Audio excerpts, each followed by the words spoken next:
Okay, hello everybody. Welcome back to channel today. I'm Kevin, and today we're back to our first World War topic. So, our topic today is about the plans of Germany against France and Russia.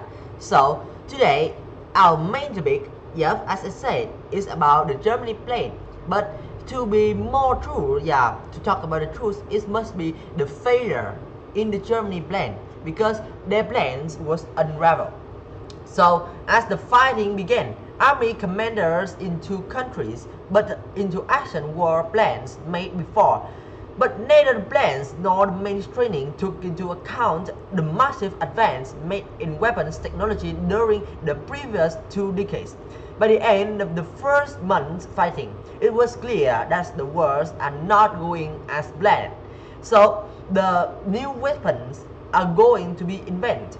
And of course, when those things invent, that means a new kind of war will happen and nothing would go according to the plans of the commander of the war anymore.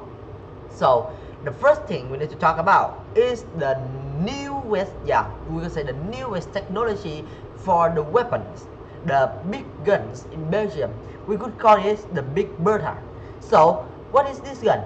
So for the Schlieffen Plan to work, the German Army Chief of Staff Helmut von Moltke needs his troops to push through Belgium and onto Paris as quickly as possible so that they could make the advantage for the plans to work.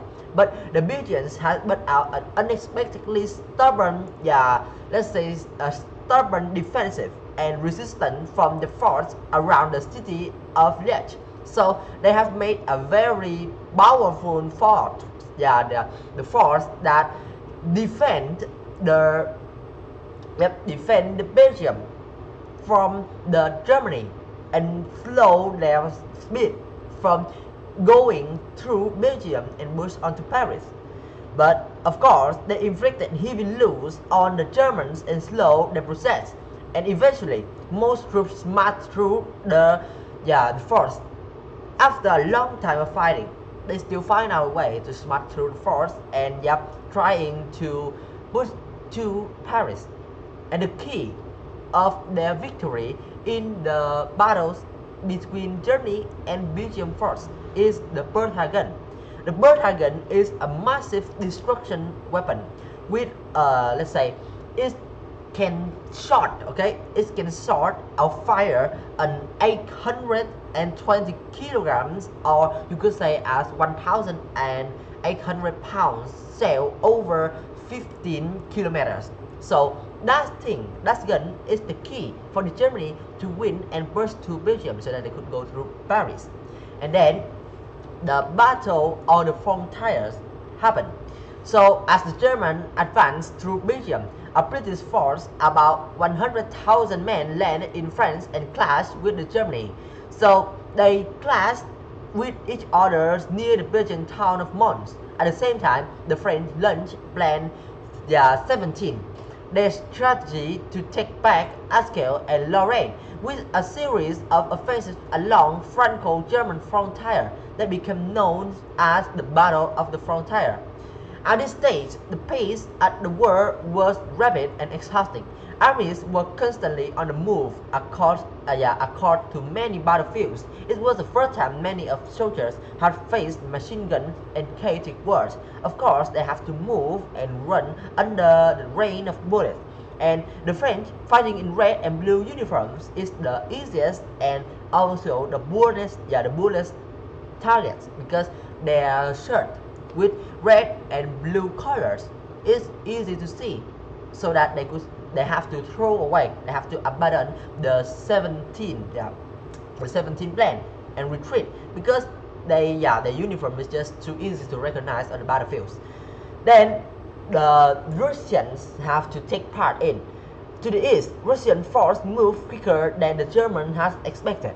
On August 4, they invaded East Russia, or nowadays we could call the Northern Poland, where there was only a small German army because they are trying to fight with the French on the frontier.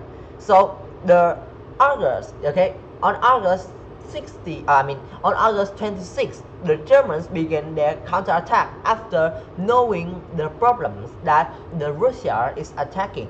And of course, at that time when Russia just attacked, the force mocked, mocked the commanders of the German army, divert 100,000 troops away from France, back to Germany, go to the east, and fight with the Russia. After that, they start to counterattack, driving the Russians into dense woodland near Tannenberg. There, in just 4 days, Russia have suffered one of the most crushing defeats of the war, with around 60,000 casualties. The German captures like 92,000 Russian soldiers and 500 guns. After further defeat at the Masurian Lake, the Russian army retreated from East Prussia for good. Yeah, they go back to their countries and try to defend. But after that, despite the Russia retreat, the Germans has come within 40 kilometers of Paris. The French government fled along with 1 million Parisians, leaving the rest to prepare for a siege, which means that when people going around you and cover you in a circle, okay, that means a siege, which means you're in the middle and the enemy is all over you. You cannot attack, and that means you was trapped. Okay, that's it. Like simplest, the most simple explanation for siege.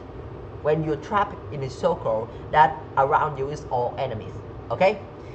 So the French commander-in-chief of the Allied troops, Joseph Joffre, ordered his men to take up a defensive position along the River Marne, and 3 days later, the Battle of the Marne began. So, strengthened by extra British troops and French reinforcements transported from Paris in a fleet of taxis, the Allies now had the advantage. What's that?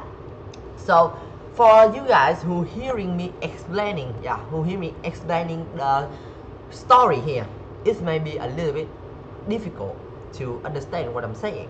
That's my fault either, because I'm not good in connecting the things that I know with you guys. So we must say like that. After being covered in a siege, then the leader of the Paris army decided to go to the river, to the Marne River, and take the counter-attack there. Of course, saying it's a counter-attack, it is not. It's just trying to defend and take time. But the success, when the war began, the extra British troops and French reinforcements transported from Paris to the place that the battles happened by taxis, and the Allies had the advantage so that they could make a counter on the Germany. And their exhausted German opponent had marched more than 240 kilometers and were running out of supplies because it's too far from Germany, so that they could not get the supplies as fast as possible and cannot get it fast enough to keep the fight or keep the battles going. Okay, so by September 9, the battle had turned against them and they began to retreat. The Schlieffen Plan has failed and Paris was saved. This all thanks to the leader of the Paris, the Joseph Joffre. He is the one who decided to move his army to the Marne River, and at that place he made enough time for the Allies to come and supply for the battles, so that they could turn over the table and win against Germany. Okay, so that's all I want to say to you guys today. Thank you for listening, and I know this topic is a little bit complicated, especially when it's come out from my mouth, but I'm trying my best to explain with you guys what is happening, and I'm also trying my best to using new words, because the first word topic is a very old topic, but I didn't search about it before. I just searched about it when I start this topic, and that means there's a lot of different words that I'm trying to use, but I'm not yet used to it yet. So yeah, in our topic, I think that by time goes by, I think I'll get used to it soon, but not now. Okay, so that's all I want to say with you guys today. Thank you for listening, and I'll see you guys in my next video. And now it's time for a second, then. See ya.